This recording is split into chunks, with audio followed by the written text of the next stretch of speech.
Lantos Human Rights Commission will come to order, and welcome to everyone. Today's hearing is an extremely important hearing and one which deserves greater recognition, not only from the Biden administration and our regional and European allies, but also and especially the Holy See, commonly called the Vatican, namely this hearing, the perilous state of religious freedom in Nicaragua. Nicaragua, under the dictator Daniel Ortega and his wife Rosario Murillo, has been on a downward trajectory since the 2018 crackdown over what began as protests over reduced Social Security benefits, but soon became a street referendum on the decline of democracy under the Ortega's rule. Our commission previously called attention to the deteriorating situation with regards to civil and political rights, more generally in Nicaragua, in a hearing in July of last year. Today, we are focusing on one other aspect, and of course, it's all taken as a whole. These are violations of fundamentally, universally recognized human rights. But this is the war of Ortega and Murillo that they're waging against religious freedom, and in particular, against the Catholic Church and an extraordinarily brave Catholic leader, Bishop Rolando Alvarez. As we have seen in so many countries, from Poland during the days of the Iron Curtain, solidarity and the strength of the church in combating atheistic communism, to China for decades, but especially under the brutal dictatorship of Xi Jinping and the CCP's most recent persecution and conviction of Cardinal Zen, and to countries in other places around the world, including the Democratic Republic of the Congo.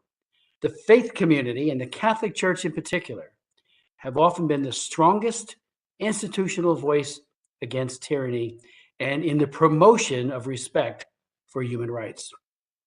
So too in Nicaragua, where Ortega has taken an increasingly hard line against the Catholic Church, as clergy and other members of Nicaragua's Catholic community have criticized his government's democratic backsliding and human rights violations.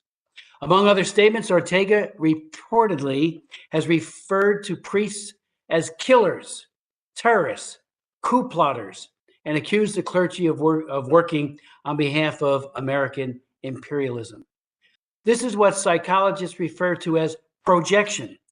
It is the Ortega regime that embraces violence and projects it on its opponents.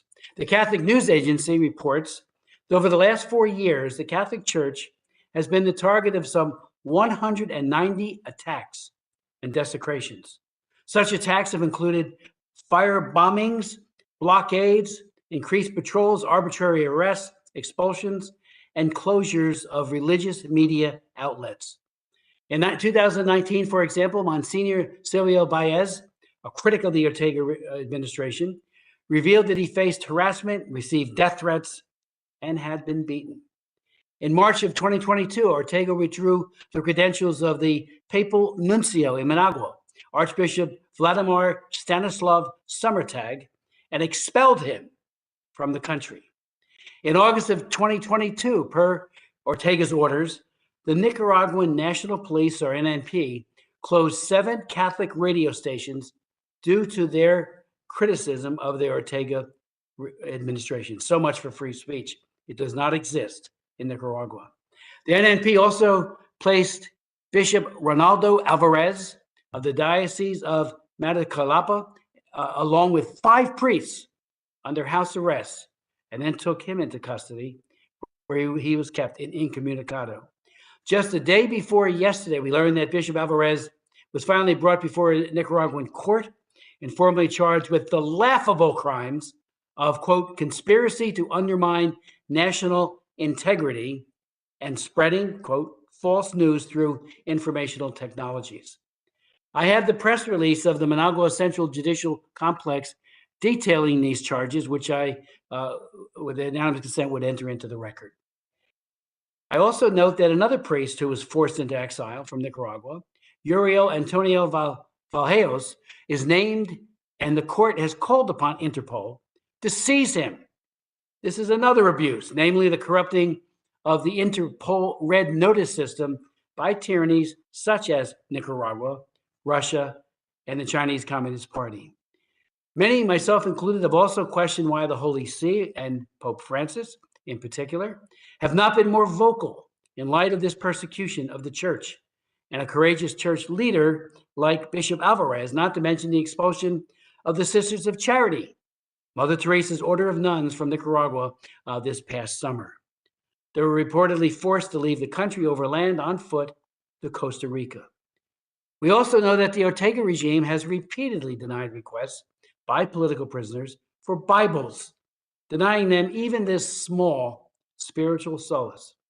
I assume this relative silence was due to efforts behind the scenes to free Bishop Alvarez and others. And now that a formal judicial process has been initiated, the Pope and the Holy See will be less constrained in their comments, and they need to speak out strongly. Finally, I believe it is important. We need to highlight the names of some of those who have suffered religious persecution by the Ortega regime. I've already mentioned Father Valleos, and Oscar Danielo Benavides has also reportedly been arbitrarily arrested, along with Father Enrique Martinez Gamboa. There are other priests, seminarians, and lay Catholic journalists who have also been placed in detention. These individuals are included among the more than 236, I say again, 236 political prisoners that we believe through sources have been incarcerated by the Ortega regime, a list that also includes public servants and even judges. Well, today the Commission is grateful to welcome two powerful and amazing human rights leaders, Bianca Jagger, who has been just amazing in her advocacy for human rights worldwide, and in particular in Nicaragua. She is the founder and president of Bianca Jagger Human Rights Foundation, and Eddie Avesedo, who's the chief of staff and senior advisor to the President Woodrow Wilson International Center for Scholars. I'd like to now yield to my good friend and colleague, Jim McGovern, the co-chair of our commission, for any opening comments you might have. Well, thank you. Good morning, everybody. And I join Co-Chair Smith in welcoming the witnesses and the audience to today's hearing on religious freedom in Nicaragua. This is the third time the Tom Lantos Human Rights Commission has taken up the situation in Nicaragua since the ongoing political crisis exploded in April 2018 after the Ortega government violently repressed peaceful protests. In the first hearing that I led in September 2018, we had already received reports of attacks on the Catholic Church. In fact, there was a priest and a longtime friend who reached out to me about the emerging crisis.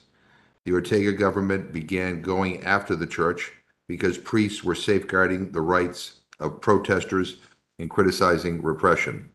Harassment and intimidation against the church and the clergy have continued since then. As of last June, the Catholic News Agency reported 190 attacks and desecrations against the church, including a fire caused by arson in the Cathedral of Managua. But things have escalated dramatically during 2022. In March, the government expelled the papal nuncio with no explanation. In May, Bishop Rolando Alvarez was forced to take refuge in a church and go on a hunger strike in response to police intimidation. In August, the police raided his Matagalpa diocese, detained him and several other priests, announced an investigation against the bishop for, quote, ongoing violent groups, quote, and placed him under house arrest. Only last Tuesday, 110 days later, was the bishop finally charged. His alleged crimes: conspiracy to undermine national integrity and propagation of false news. These are the same charges Nicaraguan prosecutors have used to condemn more than 40 political prisoners. In May, the television channel of Nicaragua's Episcopal Conference was taken off the air by the National Telecommunications Authority. In August, the same authorities closed 7 Catholic radio stations. In June, the government canceled the legal status of the Missionaries of Charity, Mother Teresa's order, and forced the nuns to leave the country. They have operated in Nicaragua since 1988. Several other Catholic charities were also ordered closed. The National Assembly revoked the legal status of one Catholic university and cut funding for another, the Jesuit-run Central American University, known for its decades of research and advocacy on the issue of social justice. In November, Ortega described the Catholic Church as a dictatorship. It is impossible not to conclude that all of this constitutes a systematic attack on the Church as an institution. That is why on December 2nd, the Biden administration designated Nicaragua as a country of particular concern under the International Religious Freedom Act of 1998. It is equally important to recognize that the persecution of the church is one aspect of the complete collapse of respect for human rights in Nicaragua. Since 2018, the human rights situation in the country has deteriorated at an exponential rate, as local advocates and international bodies can attest. With the closing of more than 2,000 non-governmental organizations, including the faith-based organizations that I mentioned earlier, the space for civil society has been decimated. More than 200,000 Nicaraguans have fled the country for political and economic reasons. Self-censure is widely practiced. One example, we reached out to several possible witnesses for the hearing today, but no one we talked to was willing to speak publicly for fear of reprisal. Without objection, I will again include in the record recent findings by the Inter-American Commission on Human Rights and UN bodies. We know what the church in Nicaragua has experienced directly, that the fundamental right to religious freedom does not exist in a vacuum. The church has come under attack because members of its clergy stood up for the rights of Nicaraguan citizens to freely express themselves, organize protests, and dissent. The people's exercise of those basic rights has become intolerable for the government led by Daniel Ortega and Rosario Murillo. The repression of those rights became intolerable for many in the church. In these circumstances, to stand in solidarity with the Nicaraguan church means that we must also stand in solidarity with all those Nicaraguans the church has sought to support and protect: social and political leaders, human rights defenders, journalists, student activists, and protesters. Many are now imprisoned or exiled. Others are still at risk within the country. In that spirit, I call today for the immediate release without conditions of three ordinary Nicaraguans: Luis Carlos Valle, Carla Escobar Yader, Polanco, who are recognized as prisoners of conscience in the Tom Lantos Human Rights Commission's Defending Freedoms Project. All three have joined in the 2018 protests and have paid for that with years in prison. Their cases are riddled with procedural flaws, and they have all been denied medical care while in prison. Luis and Carla have been granted protection measures by the Inter-American Court of Human Rights. They are among the more than 200 political prisoners held in Nicaragua in miserable conditions in violations of Nicaragua's international human rights obligations. We must not allow any of them to be forgotten. What else should we do? I expect we will hear today that the administration should increase sanctions in Nicaragua. It's worth noting that as of November, Treasury had already imposed blocking sanctions on 44 individuals and 11 entities, including the country's top leadership, the National Police, the Attorney General, and state-owned enterprises. The State Department has restricted the visas of several hundred officials. So far, it is hard to argue that the sanctions alone have improved the situation on the ground. And I have to be honest, I believe we need some new thinking. We must move beyond the temptation to simply impose increasingly severe sanctions in the hope that somehow these will change the behavior of leaders who excel in avoiding the worst consequences for themselves while their people suffer. The way things look now, the status quo could go on forever. That's simply unacceptable. This is one of the reasons I welcome President Biden's November decision to name former Senator Chris Dodd as Special Presidential Advisor for the Americas. I hope his appointment signals that Central America and Latin America are moving up on the administration's diplomatic agenda. I believe we need a holistic, multilateral approach to dealing with the challenges we face in Nicaragua and throughout Central America. The democratic backsliding in El Salvador and Guatemala is just as concerning to me as the situation in Nicaragua. What we've been doing has not been working. If we don't want failed states and countless refugees, we need a better approach. Imagine what we might accomplish if sustained diplomatic energy similar to that devoted to Ukraine were also directed toward working hand in hand with pro-human rights governments to chart a different path in our own hemisphere. And with that, I thank the gentleman for the time, and I yield back.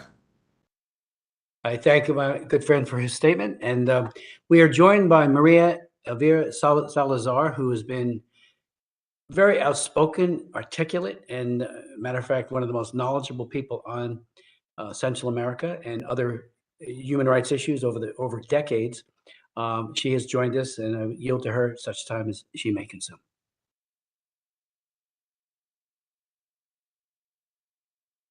Maria?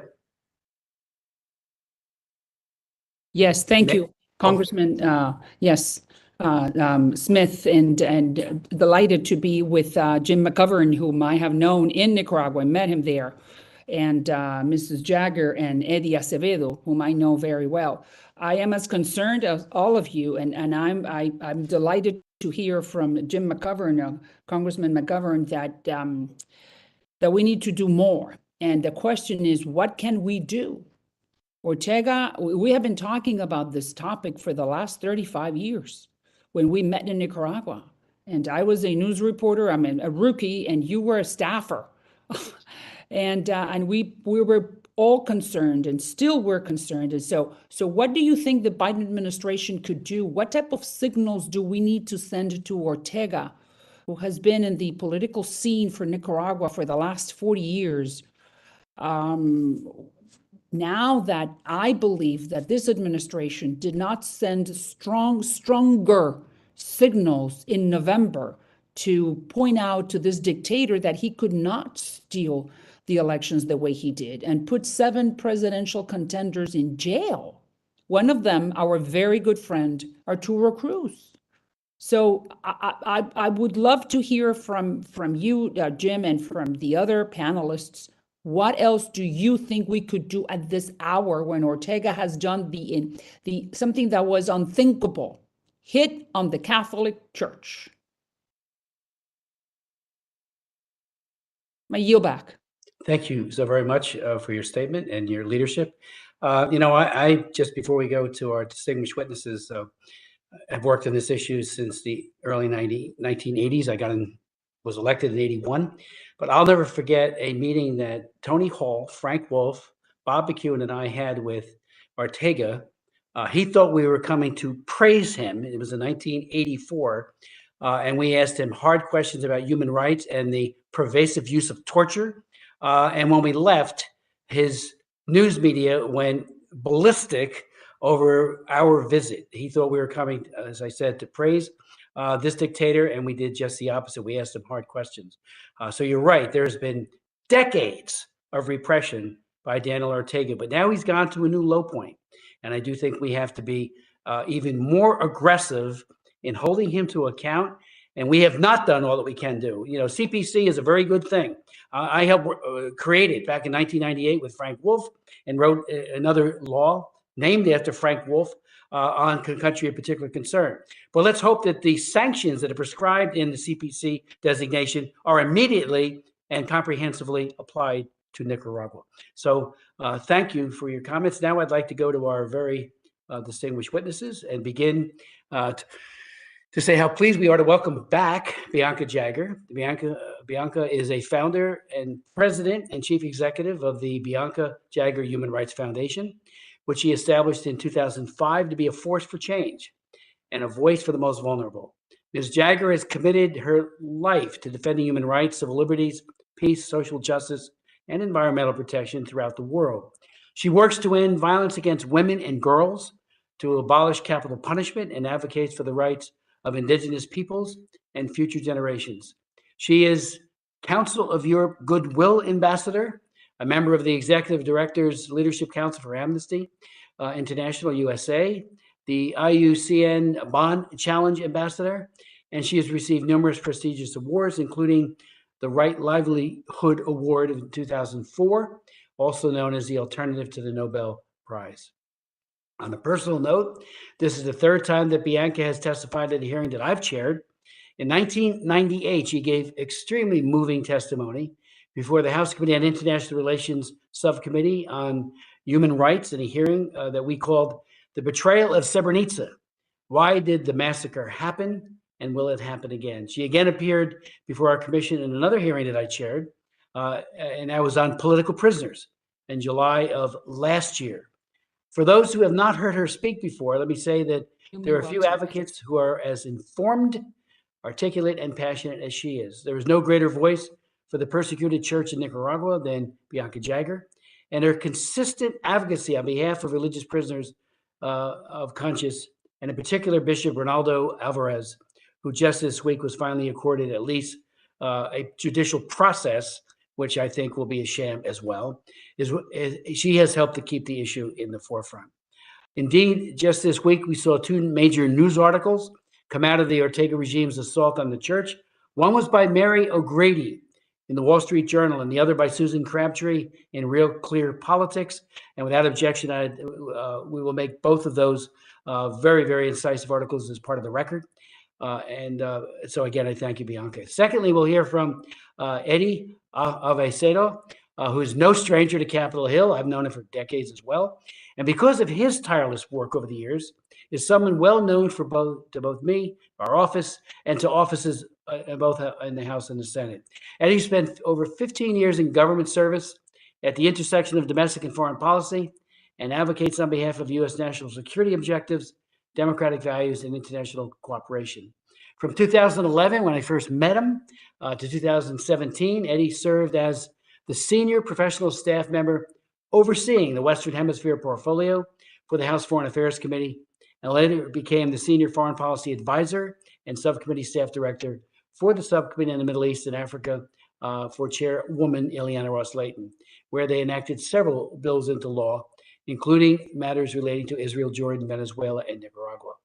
After a tenure first at the U.S. Agency for International Development, USAID, in several senior management positions, and after serving as Senior Director of Communications and Policy at the McCain Institute for International Leadership, Eddie now serves as the Chief of Staff and Senior Advisor to the President and CEO of the Wilson Center, Ambassador Mark Green, another close friend who used to serve on my subcommittee, who once served and also, of course, did his great work at USAID. Eddie holds a master's degree from the School of Foreign Service from Georgetown University and dual bachelor's of science in psychology and political science from Spring Hill College in Mobile, Alabama. He is emerging, I believe, as one of the leading voices on the current situation in Nicaragua, and we are happy to welcome him back as well. Ms. Jagger, the floor is yours.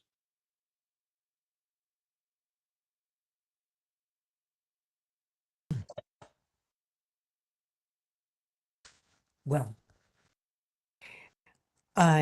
it is a pleasure and a privilege to be with you. Can you hear me? Yes, you can. I would like to begin by thanking the honorable co-chairs of the Tom Lantos Human Rights Commission, Congressman Chris Smith, who is always a pleasure to see you back, who I have known for quite a few years and have always admired your commitment to human rights and the rule of law throughout the world. Congressman Jim McGovern, thank you for inviting me to testify before you. The human rights situation in Nicaragua, the country of my birth, has dramatically deteriorated since I spoke to you on the 21st of July, 2021. For the purpose of today's proceedings, I will focus my testimony on the crackdown of religious freedom in Nicaragua. It is actually quite difficult to be testifying before a committee where you are so well informed, which means that anything almost that I could say to you, you already have said it and you know it. You know so well what's happening in the country. Yesterday, or more exactly the day before, when I was writing my testimony, I received the alarming news that the dictatorial regime of Daniel Ortega and Rosario Murillo had initiated in the Criminal District Court in Managua an infamous process against Bishop Rolando Jose Alvarez Lagos, Bishop of the Diocese of Matagalpa and Apostolic Administrator of the Diocese of Estelí. They charged him, as you well said, with an absurd accusation of conspiracy to undermine the national integrity and propagation of false news through information technologies. He was exhibited sitting on the defendant's chair, looking physically deteriorated, having lost weight, looking pale, and stripped of his soutane. For 131 days, he was held captive, isolated, and incommunicado in an undisclosed location with no formal accusation, access to legal defense, and with a serious deteriorating health for predicating peace and spreading the gospel. Bishop Alvarez Lagos is the latest Catholic prelate to be charged with trumped-up charges as part of the Ortega Murillo brutal crackdown on the church. It has been speculated that a member of the Nicaraguan Catholic hierarchy has tried to persuade the bishop that the best option for him and for members of the Catholic Church was to leave Nicaragua. But Monsignor Alvarez Lago has always stated that he was not willing to leave the country. Monsignor Alvarez Lago is a man of God, at the mercy of a murderous regime, a man of courage, principles, and tremendous integrity, who is prepared to risk his life to defend the alienable rights, not just of the Catholic faithful, but of all oppressed people in Nicaragua. I never forget when I heard him thank the people who were supporting him, when he thanked not only the Catholics in Nicaragua, but anyone, including the agnostics, people from other religion. And that has been always the word of Monsignor Alvarez Lago, targeting Bishop Rolando Alvarez at a time when millions of Christians around the world prepare to celebrate one of the most important dates of the year, Christmas. Is when families and friends come together for renewed strength, for healing, for forgiveness and reconciliation, a time for peace, a time for joy. But instead in Nicaragua, the Ortega Murillo regime is escalating their unholy war against the Catholic Church. Following the nonviolent and widespread anti-government protests in April 2018, the dictatorial regime of Daniel Ortega and Rosario Murillo launched an attack on all dissenting voices. And since then, his regime has increased its brutal repression. Since then, the Catholic Church in general has been instrumental in providing avenues for dialogue and understanding, whilst maintaining a very clear message in support of democracy, freedom, and human rights. Some of the most vocal critics of the regime have come precisely from the ranks of the Catholic clergy. Monsignor Silvio Baez, which you mentioned before, Assistant Bishop of Managua, was forced into exile because of serious physical attacks against him were perpetrated. Similarly, many highly charismatic priests were forced to seek refuge abroad after intense persecution by the regime. One very notorious case was that of Father Edwin Roman, who was held hostage for a week inside his parish in the iconic Monimbo community in Masaya, surrounded by police forces and paramilitary squad with no electricity, no running water, or access to food and medicine. I want to say to you that I have known many of the people that I am speaking about, that for me, advocating and speaking and standing up for them is not just simply another exercise of a human rights defender. I am deeply concerned, deeply moved, and deeply saddened for what is happening to priests, to the bishop, and to all those who are part of the Catholic Church in Nicaragua. Since the protests in 2018, nearly 400 Nicaraguans have been killed due to state violence, as certified by reputable international human rights organization, which concluded that crimes against humanity have been perpetrated by the Ortega Murillo dictatorial regime. I would like to say that I'm here to speak on behalf of Bishop Alvarez Lago, the priests that are in jail, the seminarians, and the lay persons.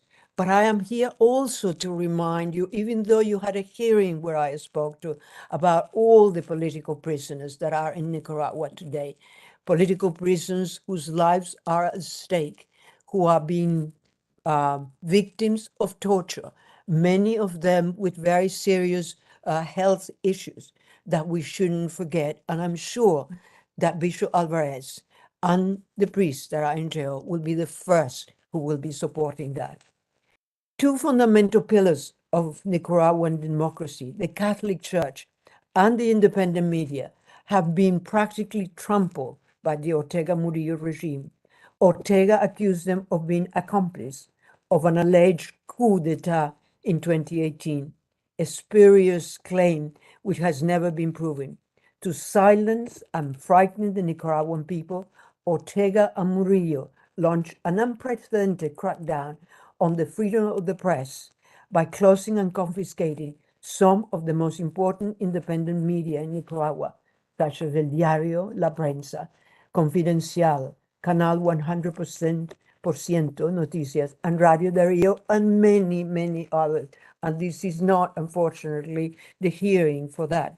Ortega and Murillo war against civil society has led him to arbitrarily cancel the legal status of more than 3,000 NGOs in a sweeping purge of civil society, human rights, and humanitarian organizations, including several religious organizations that provide support for the most impoverished sections of the population. That is what is so outrageous, is that the people that are suffering from what Daniel Ortega is doing are the poorest.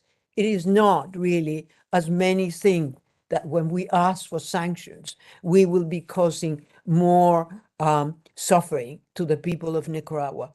I will give you a short chronology, and I know that you are all so well versed about what happened in Nicaragua, of the Ortega Murillo crackdown on the Catholic Church this year alone. In March, Monsignor Valdemar Stanislaw Sommertag, the apostolic nuncio, was ousted from Nicaragua by the regime, an action that the Holy See described as incomprehensible because Sommertag has worked tirelessly for the good of the church and the Nicaraguan people. On 1st of August, Bishop Rolando Alvarez Lago released a statement saying that the Nicaraguan communication regulator, Telcor, had ordered them to close their radio station after falsely accusing them of operating without a valid license. I never forget when Bishop Alvarez spoke, and it was one of the few times when you saw him absolutely outraged and angry about what they did to him. By the end of August, the government had ordered the closure of 10 Catholic radio stations and 3 television stations. On the 4th of August, Bishop Alvarez Lago was held hostage in the clergy house of the Diocese of Matagalpa and was prevented from officiating Mass in the cathedral. Security forces also prohibited members of the group, 5 priests, 2 seminarians, 2 lay persons, and 1 photographer from leaving the house. I must tell you, because I haven't spoken to, that I was in touch with some of the people that were inside the curial house when Bishop was held hostage. And we were counting the days because they were not allowed.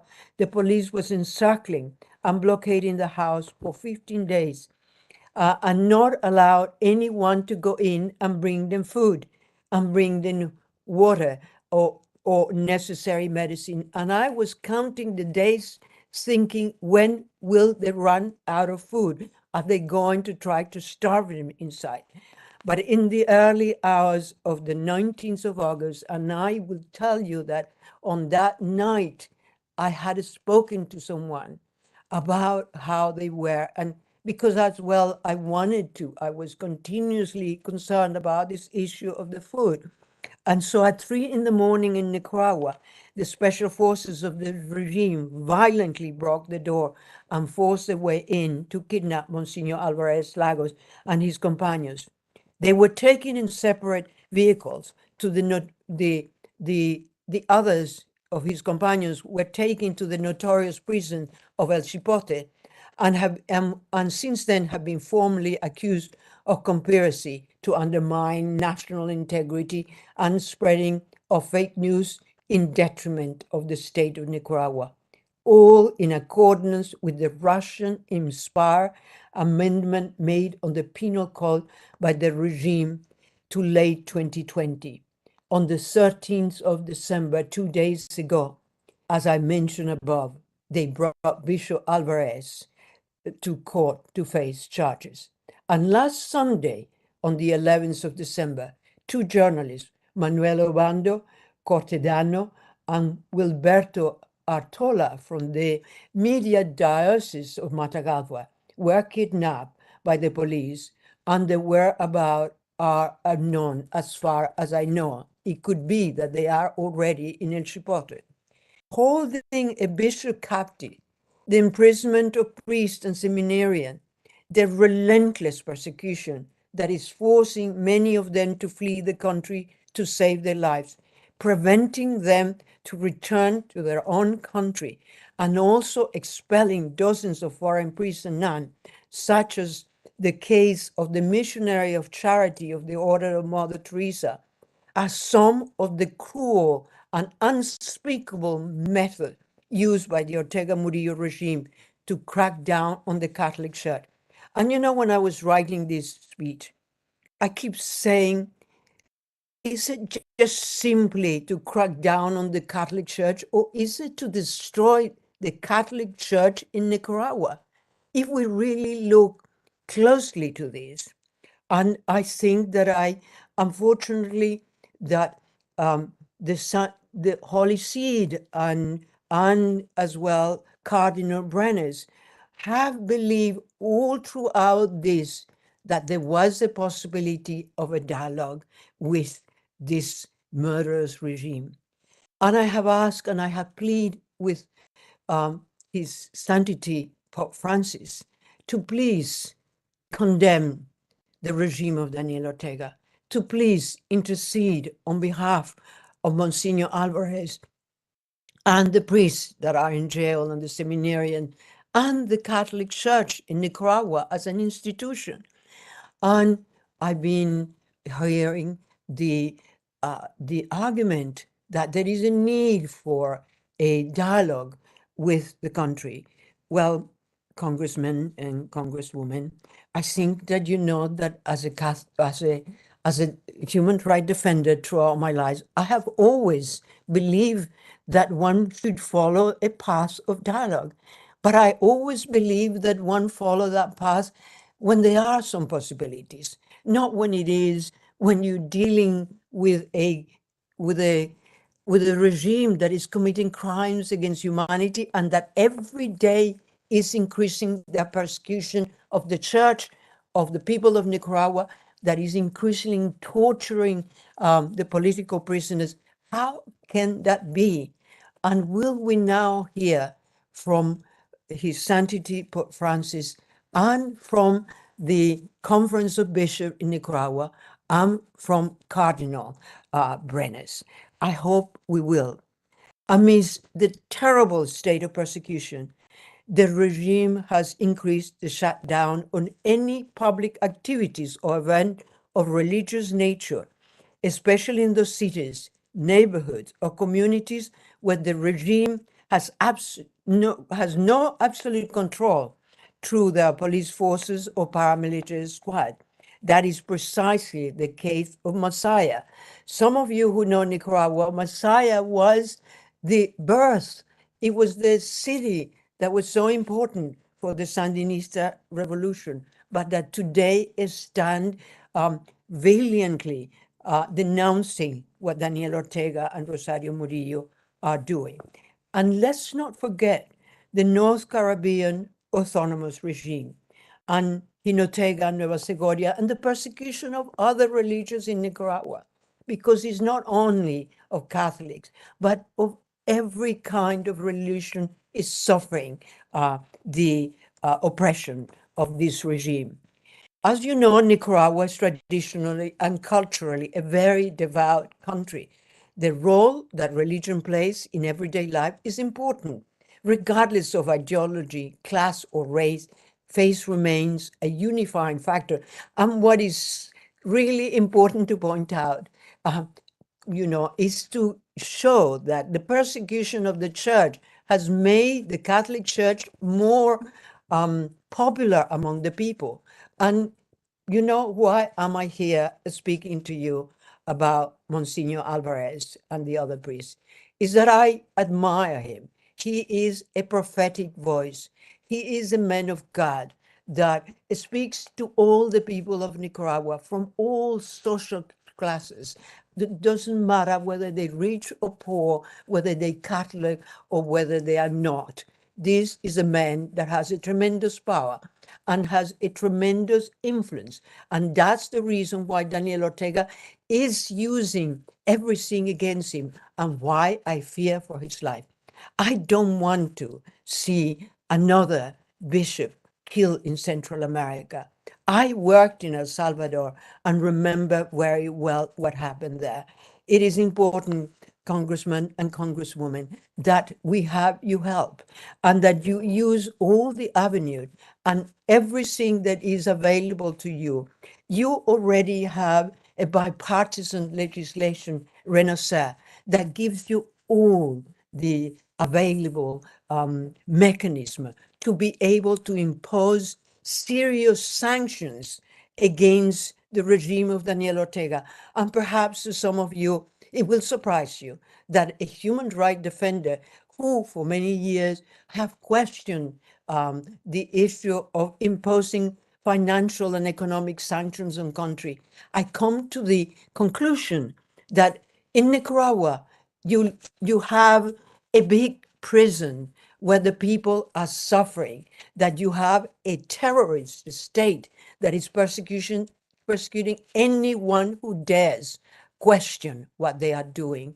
And it is for that reason, because I fear for the life of the political prisoners, because I fear for the life of Monsignor Alvarez, for the life of the priests and seminarians and anyone who stand and raises their voice, that I come before you to plead you to please. I know that there's so many other important things. I know there is Ukraine and that I live in London and I am Nicaraguan and British.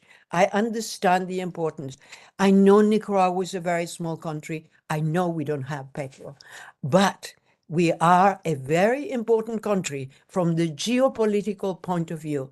We are a country that currently have Russian soldiers in our soil. It is a country that will have military exercise with the Russian, that have made a so-called nuclear agreement for, efficient energy. But it is an important geopolitical country that should not be forgotten. We don't want to see a repetition of the missile crisis that you had in Cuba. And so I want to thank you for inviting me. And I really commend you for your interest and for your knowledge of what happened in Nicaragua. And both of you, congressmen, that I have come to testify before you on other occasions, I am really grateful for this opportunity, and I do hope that you will not forget us, and that you will certainly not forget Monsignor Alvarez, the priest, the seminarians, the lay person, and all the political prisoners who are at stake today in Nicaragua. Thank you very much. Bianca, thank you so very much for that extraordinarily powerful, insightful, and persuasive testimony. Every member of Congress, both sides of the aisle, Senate and House, needs to hear your voice.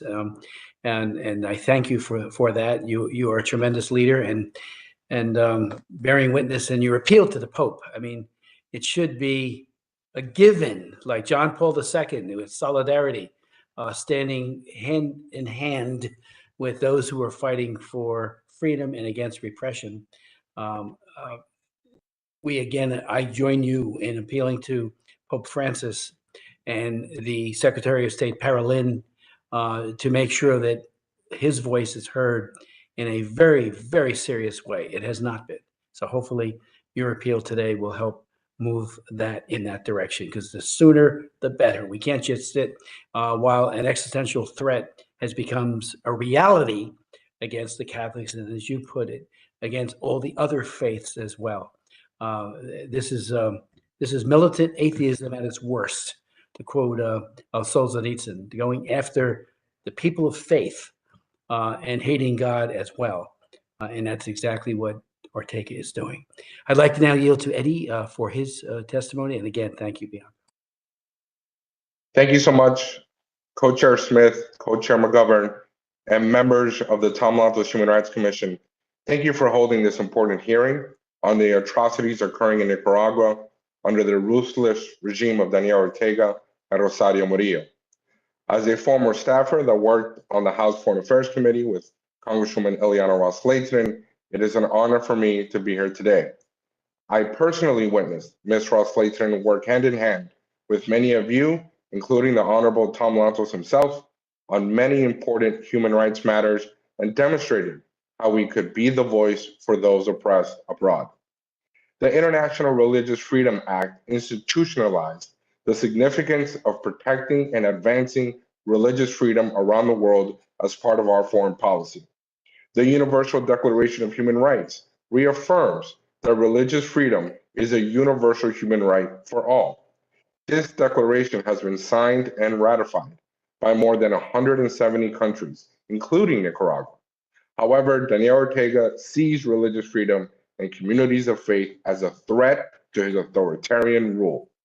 This year alone, as many of you have already mentioned, Ortega has closed several Catholic radio stations, expelled the nuns from Mother Teresa's Missionaries of Charity, expelled the Religious Sisters of the Cross, expelled the Vatican's Papal Nuncio, detained Father Enrique Martinez Gamboa, and put Matagalpa's Bishop Rolando Alvarez under house arrest.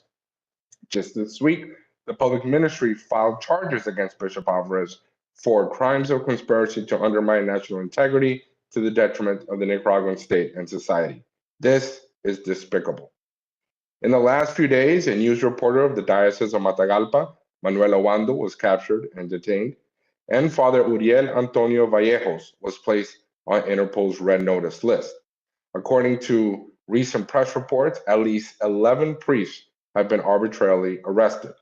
Due to these atrocities, Secretary of State Anthony Blinken designated Nicaragua as a country of particular concern under the International Religious Freedom Act of 1998. But the abuses do not stop at attacks on religious freedom and the church. The Ortega Murillo regime is currently holding more than 235 political prisoners, and this number continues to grow.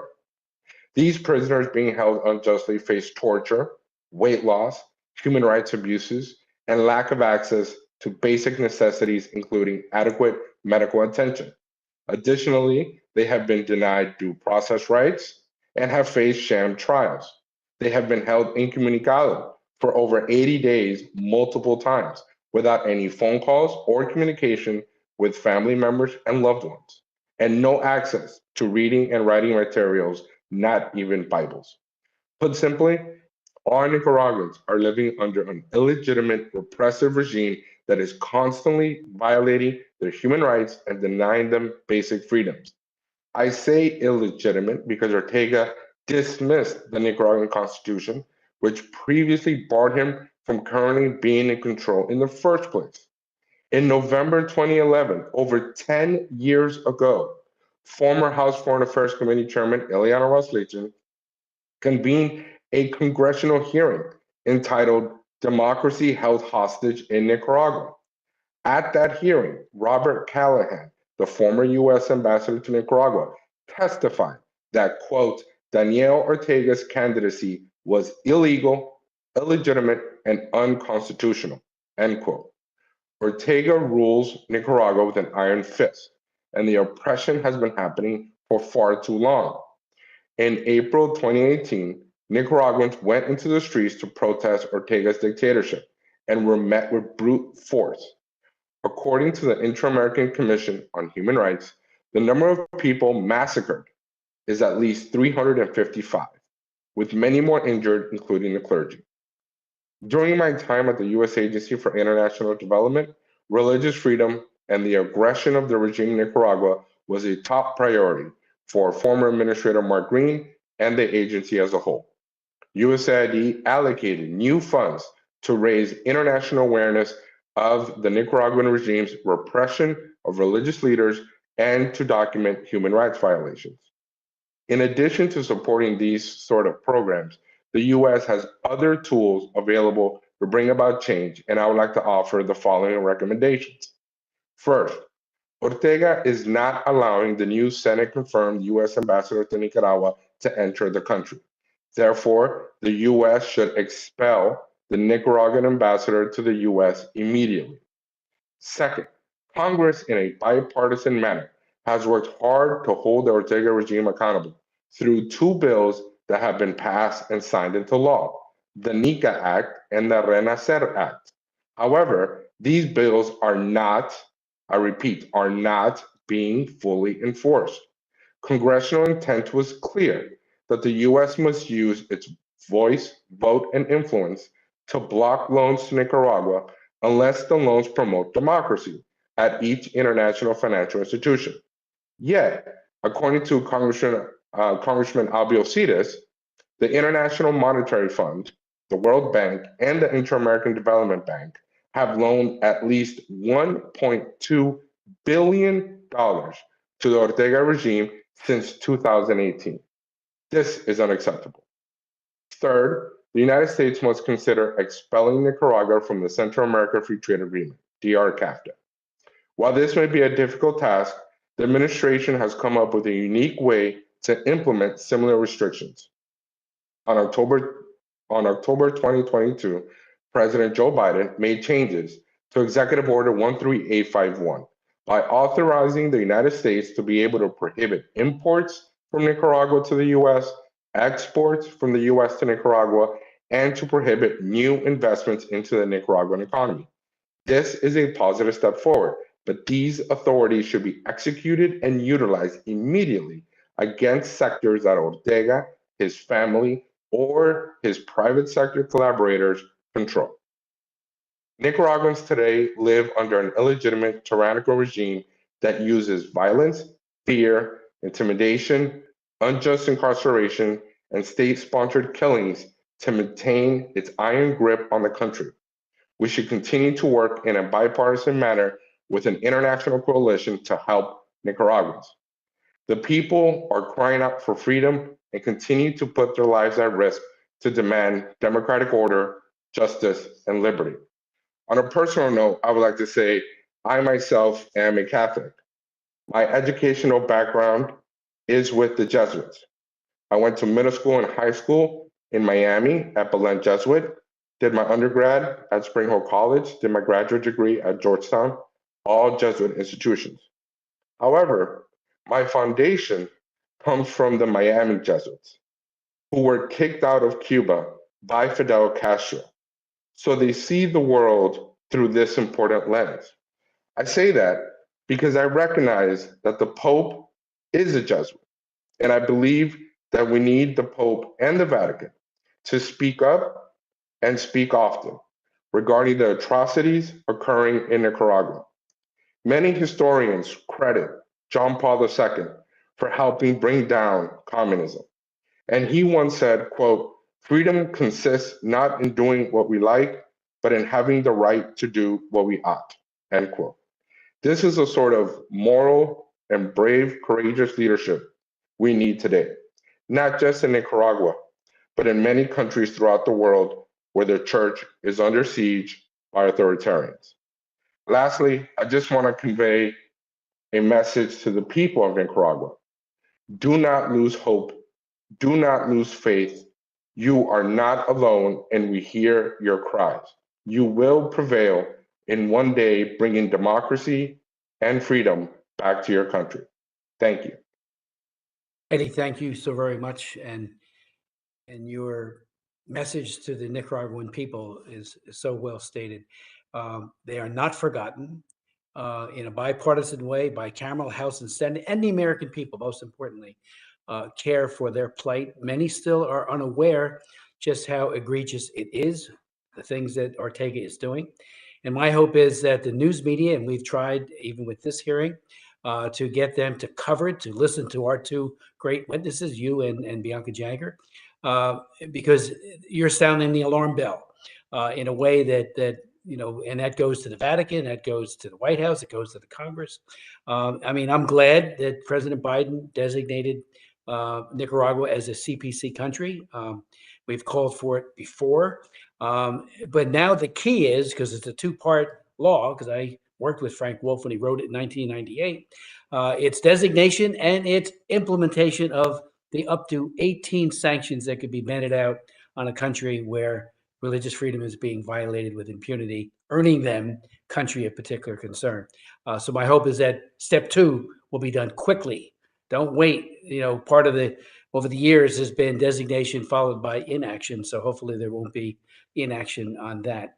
And your points about the loans, I mean, it is unconscionable that we have not done everything to stop loans from going to prop up this dirty dictatorship that is abusing its own people so horribly. And DR Kafta, I certainly agree with you on that. Trading with someone who is doing this, who gleans money and power from the trade, makes us enablers and complicit in these crimes. Even if it's unwitting, it's still, we're a part of it now. So I think your points have been extremely well taken. And but I just, I do hope, and we will get this hearing record to the Vatican, to the Secretary of State, and to the Nuncio here in Washington, and ask them to watch it, to hear all of our appeals, but especially you and Bianca's appeal to the Pope. John Paul II inspired all of us. He is my favorite Pope. Met him a couple of times, but it was obviously very quick. But followed and read his messages faithfully. And what he did, as you pointed out, Eddie, to help bring down communism, because he understood it. And having escaped through the terrible years of Nazism in Poland, he understood dictatorships. My hope is that this Pope will realize that, Pope Francis, that quiet diplomacy, if that's what's happening, we don't know. Words that are seen as weak does nothing but enable dictatorships, whether it be Xi Jinping or Daniel Ortega.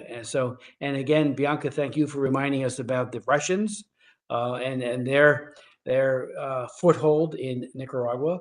There's just problems everywhere, but we can't escape notice when so many people are being slaughtered, tortured, and a church is being literally destroyed right before our eyes. So we will do much more continuing. It'll be bipartisan, which I think it has to be. We're all on the same page and saying, not now, not ever.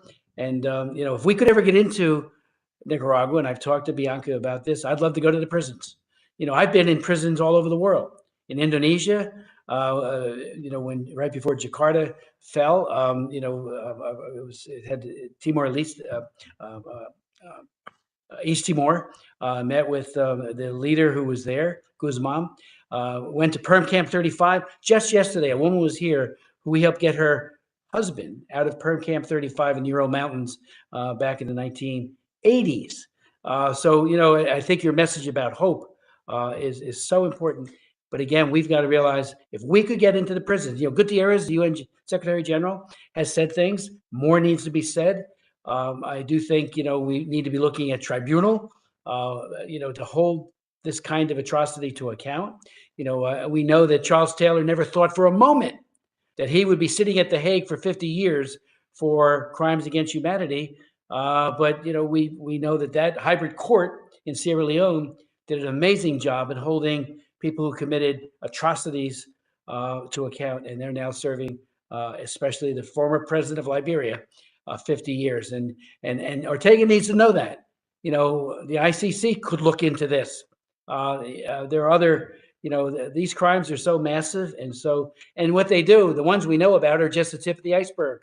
And what they do to other people that we never know about that disappear remains a serious problem. So, yield to my colleagues if they wanted to make any comments further or questions. And if you have anything further you would like to say, before we close. Jim. Yeah. Well, thank you. And I want to thank both of our witnesses. And I just want to kind of add to something I said in the beginning. I have been frustrated with administration after administration, Democratic administrations and Republican administrations, because I don't think we have adequately focused on Latin America. We approach it in piecemeal ways, and quite frankly, when I look at our policy toward Nicaragua right now, I think it lacks imagination. It's not clear on getting to a solution to resolving the conflict. It's kind of predictable. And it's kind of what we do with the governments in Latin America that we disagree with. We impose sanctions, and sanctions are a tool, but they're not in and of themselves getting you to a solution. And I'm not here to argue about the sanctions against Nicaragua. What I worry about is a situation where we just impose sanctions and that's it, and nothing changes. People suffer.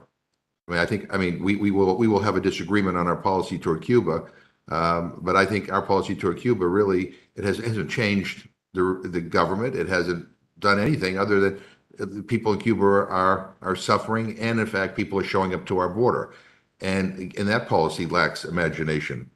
And I really do think that we need to, be working with governments, not just to figure out how we get progress in Nicaragua and how we get prisoners released and how we end the persecution against the church, but there are other countries in Latin America that are doing horrific things that, we are less focused on.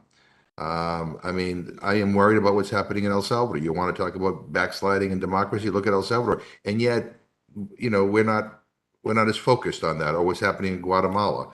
And so there has to be a better way to figure out a multilateral approach that actually gets us to a solution. Because as I hear all this, there are lots, and Mr. Acevedo, I'm not opposed to saying to the Nicaraguan government, you know what, your ambassador is not welcome here until our ambassador is welcome there.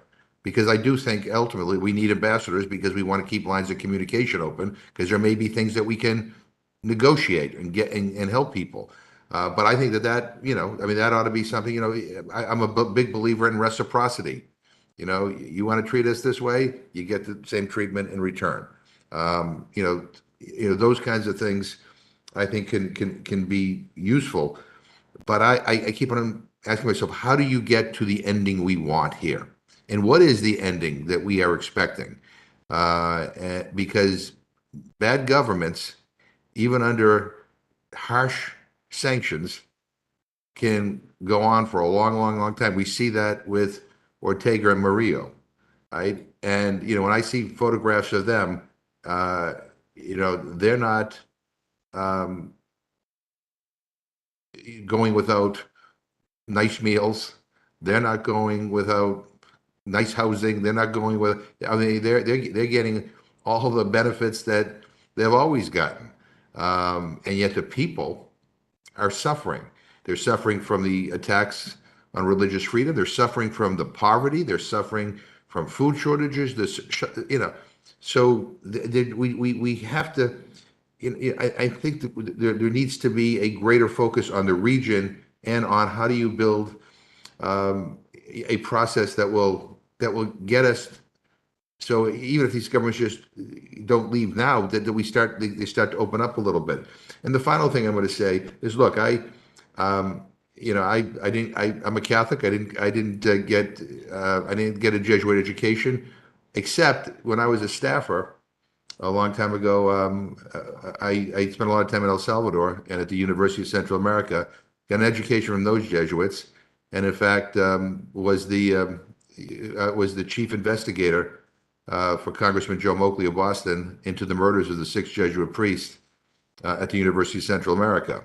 And if you remember, those priests were murdered by Salvadoran armed members of the Salvadoran Armed Forces, who actually we trained in the United States and we supported militarily. And they taught me a lot about justice as well. But like I said, I mean, I am with you in the outrage, and I am horrified. I think we have to say we have to think a little bit outside our comfort zone as to how we get people released and how we open up political space. And so anyway, that's my reaction. And I really, Ms. Jagger, I appreciate all of your work on human rights in so many countries. And your voice is powerful, and people pay attention when you speak. And Mr. Acevedo, we've been together before. I appreciate your contributions. We may be coming at some of this from some different, perspectives here, but I think we're all trying to figure out how do you get to a point where, we can say things are working. And in any event, with that, I thank you both, and I yield back to my co-chair. Thank you. I appreciate that. And if you wanted to respond again, Jim, please do. But I do think sanctions are a tool, and a very important tool. Magnitsky Act sanctions certainly make a difference. You and I worked so hard on that.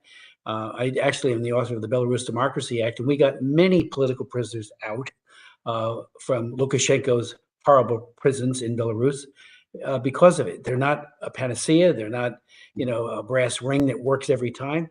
But when we're actually enabling them with loans, I think you said it was 1.2 billion, Eddie. That's complicity, and short of war, and no one wants war ever, starving a regime of the wherewithal to carry it on. And I do think tribunals need to be used far more than they have been used. Yeah. I have a resolution pending on Putin, and I can't get it passed. Right, but it says don't wait until we're counting how many graves of Ukrainians and others have been killed. Let's level charges against Putin and his cronies right now, and try to get him. And that could be done through the UN General Assembly. It could be done. Yeah, but I just say I'm not, if they're getting loans to do things that are not emergency related. I think some of these loans were related to hurricane damage and COVID response. I'm not sure. I wouldn't personally be opposed to that. I mean, I want people to have access to. Jim, as you know, every sanction we've ever done, and I've written several of them, there's always a caveat for emergency response, humanitarian assistance. Right. Even the International Religious Freedom Act has a very strong. I think some of these loans that Albio Series was referring to were loans for COVID and hurricane relief. But anyway, I hear you. But thank you. If I could just respond real quick.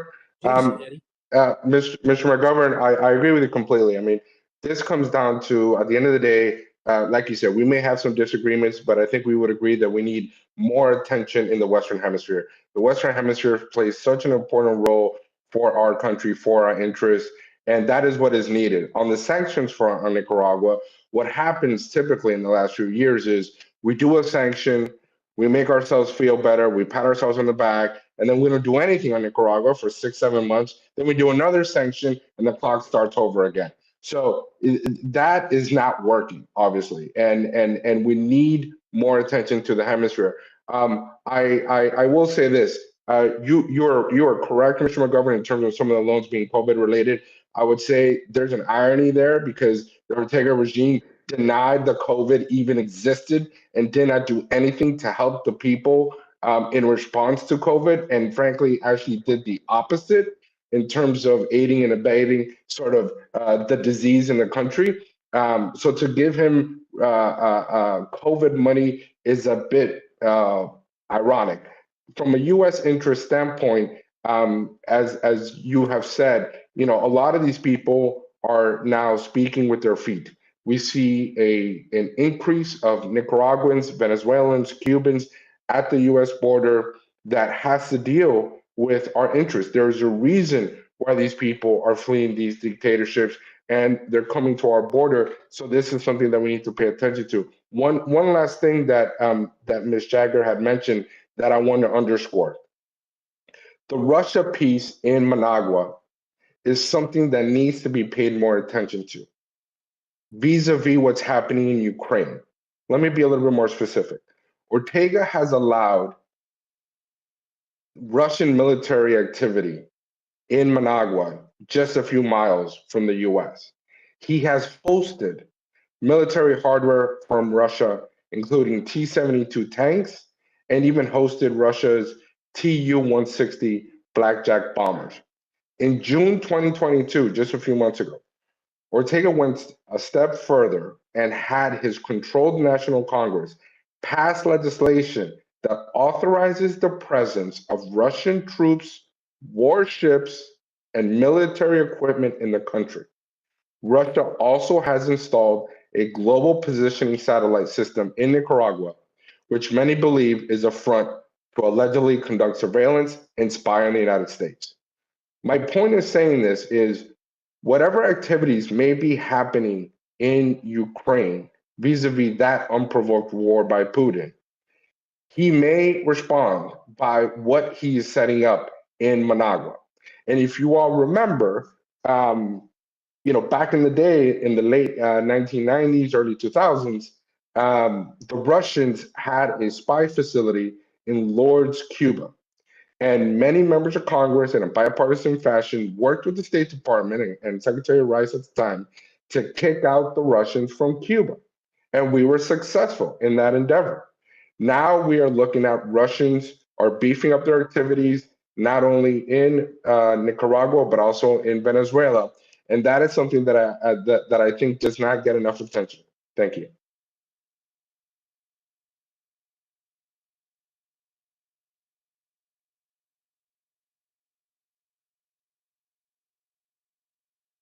We cannot hear you.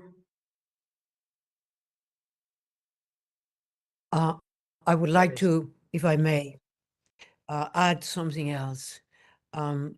Congressman McGovern, with regards to what it was claimed that some of these loans were to do with the COVID virus, I can tell you that there's been a shocking persecution of doctors in Nicaragua and nurses who have had to flee the country. I know a few that are in the United States that they have been able to obtain asylum because when if they were speaking or they were saying that somebody died of the COVID virus, they will be persecuted or fired from saying. The other thing that I would like to tell you is that some of those loans that supposedly are for environmental issues or to help indigenous peoples, that there's been a brutal repression of indigenous people in Nicaragua. And one of the things that I like to mention is, I don't know if you know that Nicaragua is the third largest seller of meat to the United States. Now, many of that, or much of that meat, is coming from regions where indigenous people have their land occupied and who have been murdered to occupy the land, and that it will be really important that there be an investigation from members of Congress to see in which way could we achieve that there is a ban for Nicaragua to be able to sell tainted with blood meat from that country to the US. Thank you very much. Thank you. Would either of you like to say anything before we conclude? You've said so much and so well. If not, I thank you so very, very much. Jim, good seeing you again, as always. And I thank you for your testimony. And we will widely circulate your very, very powerful comments to as far and wide as we can, including to the Vatican. So thank you. The hearing is adjourned.